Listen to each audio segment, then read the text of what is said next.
हाय, वंदना लजीज फूड में आपका स्वागत है। आज मैं सूजी की रसमलाई की रेसिपी लेकर आई हूँ। तो चलती हूँ बनाने के प्रोसेस में। सूजी की रसमलाई बनाने के लिए मैं यहाँ पर 1.5 लीटर दूध ले ली हूँ। तो मैं यहाँ पर सबसे पहले दूध को गाढ़ा करूँगी। तो दूध को गाढ़ा करने के लिए मैं यहाँ पर एक पैन में दूध ले ली हूँ, गैस को ऑन कर दी हूँ और दूध को गर्म होने के लिए छोड़ देती हूँ। दूध गर्म हो गया है। अब मैं इसे इस तरह बीच बीच में चलाते हुए इसे गाढ़ा कर लूंगी। तो यहाँ पर मैं गैस का फ्लेम को मीडियम रखी हूँ। मीडियम फ्लेम में ही मैं दूध को चलाकर गाढ़ा कर ले रही हूँ। और ये जो साइड में क्रीम जो है बैठ रहा है उसे मैं छुड़ाकर दूध में डालते जाऊंगी। इससे दूध जो है जल्दी गाढ़ा हो जाएगा। और अगर मैं इसे इसी तरह सटे हुए छोड़ दूंगी तो ये जल जाएगा और जलने के बाद ये बेकार हो जाएगा। इसीलिए मैं ये जो साइड में क्रीम है उसे छुड़ाते हुए दूध में डालकर गाढ़ा करते जाऊंगी। तो आप देख सकते हैं यहाँ पर दूध जो है हल्का गाढ़ा हो गया है। तो जैसे जैसे दूध जो है गाढ़ा होते जा रहा है वैसे वैसे मैं इसे लगातार चलाते जाऊंगी, क्योंकि दूध गाढ़ा होने के बाद जो है थोड़ा जल्दी सटता है। तो ध्यान रहे कि आप जब भी रसमलाई बनाने के लिए दूध ले तो यहाँ पर फुल क्रीम दूध का ही यूज करें तो ज़्यादा अच्छा होगा। अब मैं इसमें 10 से 12 केसर के धागे डाल देती हूँ। ये पूरी तरह से ऑप्शनल है, आप चाहे तो नहीं भी डाल सकते हैं। तो यहाँ पर मैं केसर देने के बाद केसर को दूध में अच्छी तरह से मिक्स कर ले रही हूँ। तो आप देख पा रहे होंगे कि केसर देने के बाद दूध का कलर जो है हल्का चेंज हो रहा है। ये धीरे धीरे पीला कलर में आ रहा है। तो केसर देने के बाद यहाँ पर दूध का कलर जो है पूरी तरह से येलो हो गया है, आप देख सकते हैं।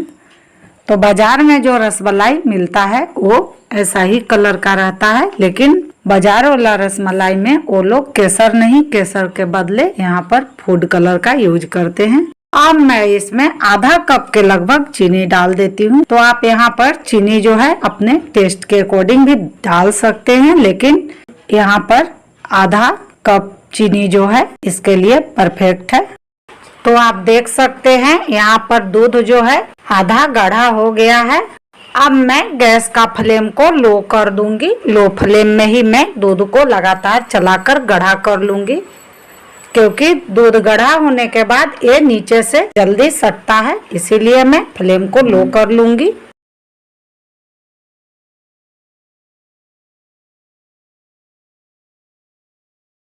तो आप देख सकते हैं यहाँ पर मैं दूध को लगातार चला रही हूँ और ये दूध जो है काफी गाढ़ा भी हो गया है, आप देख सकते हैं।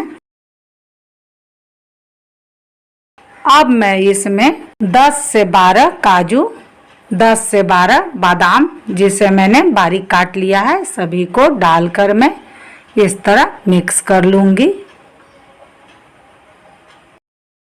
और 6 से 7 छोटी इलायची जिसे मैंने क्रश कर लिया है इसे भी डालकर मिला लेती हूँ। तो यहाँ पर दूध जो है पूरी तरह से गाढ़ा हो गया है। अब मैं गैस को ऑफ कर देती हूँ, क्योंकि ये ठंडा होने के बाद थोड़ा सा और ठीक होता है। तो ये रसमलाई के लिए दूध जो है परफेक्ट गाढ़ा हो गया है। तो रसमलाई बनाने के लिए इधर मैं एक पैन ले ली हूँ, गैस को ऑन कर दी हूँ। अब मैं इसमें 1 कप दूध डाल देती हूँ।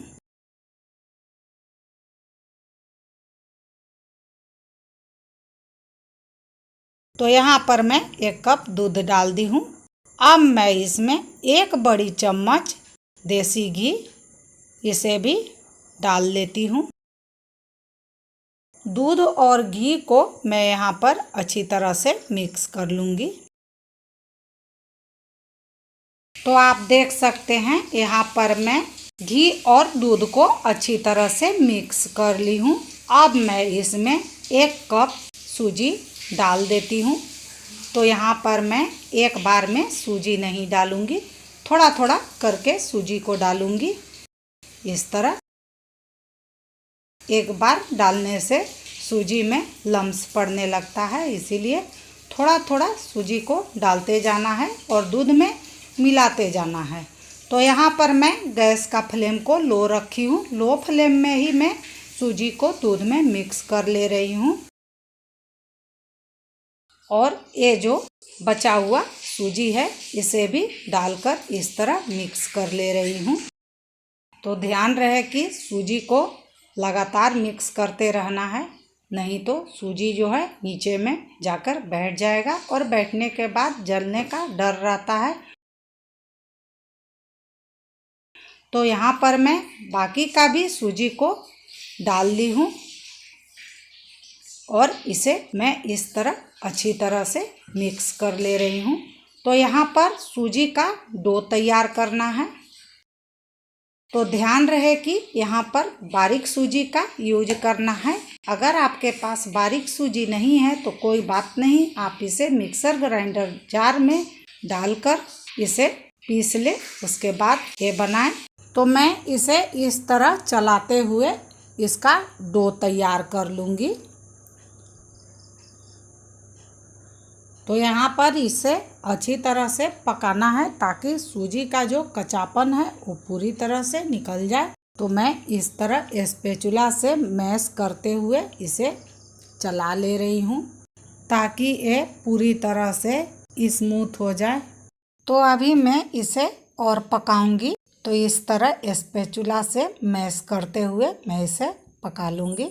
अब मैं इसमें 3 बड़ी चम्मच के लगभग चीनी डाल देती हूँ।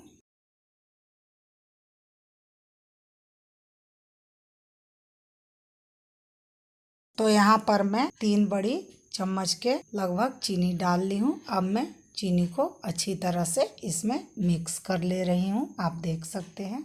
तो चीनी देने के बाद इसे अच्छी तरह से मिक्स कर लेना है। तो यहाँ पर मैं चीनी को अच्छी तरह से मिला ली हूँ।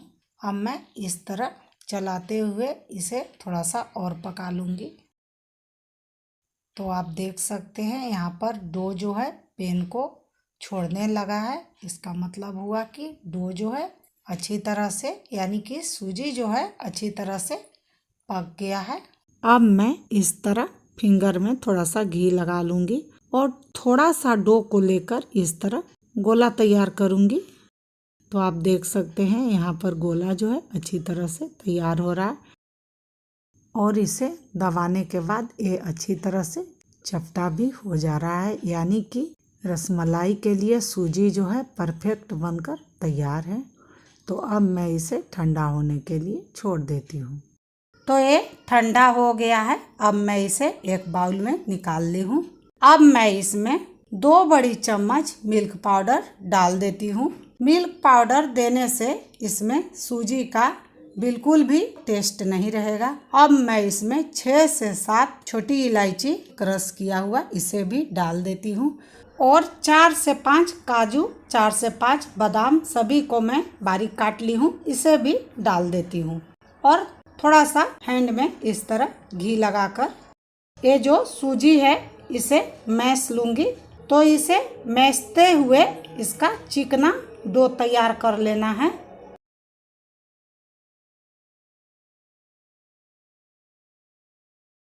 तो आप देख सकते हैं मैं इसे किस तरह चिकना डो तैयार कर ले रही हूँ।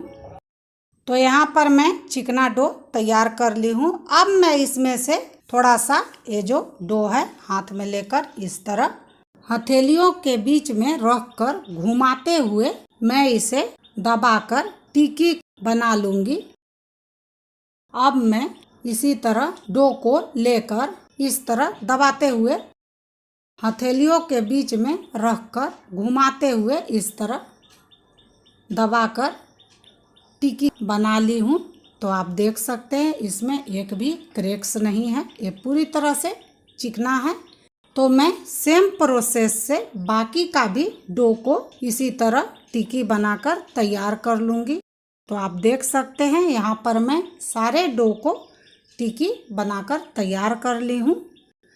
अब इधर ये जो दूध है जिसे मैं गढ़ा करके रखी हूँ, इसमें एक एक करके सारे टिक्की को डाल लेती हूँ।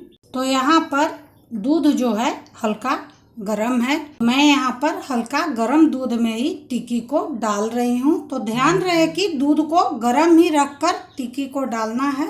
अगर आपका दूध ठंडा हो जाता है तो आप इसे गरम कर ले और टिक्की को डालें तो ज़्यादा अच्छा रहेगा, क्योंकि गरम दूध में डालने से टिक्की में जो ये दूध है वो अच्छी तरह से घुस जाता है।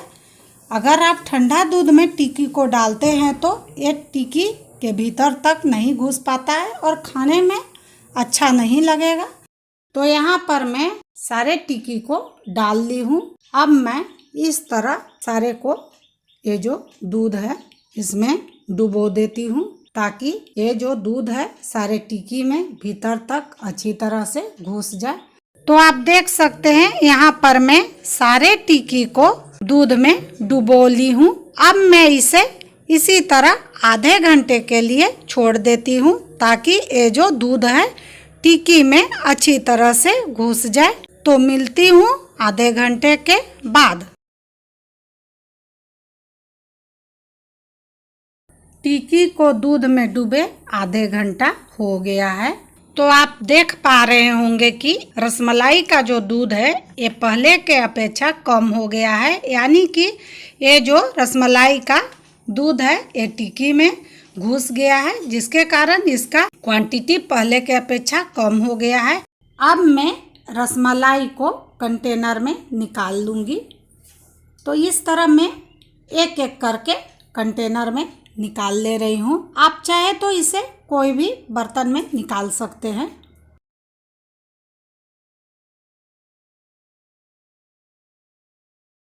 तो यहाँ पर मैं रसमलाई को कंटेनर में निकाल ली हूँ। अब मैं इसे ढक कर आधे घंटे के लिए फ्रिज में चिल्ड होने के लिए रख दूंगी। आप चाहे तो इसे बिना फ्रिज में रखे भी खा सकते हैं, लेकिन रसमलाई ठंडा ही खाने में अच्छा लगता है।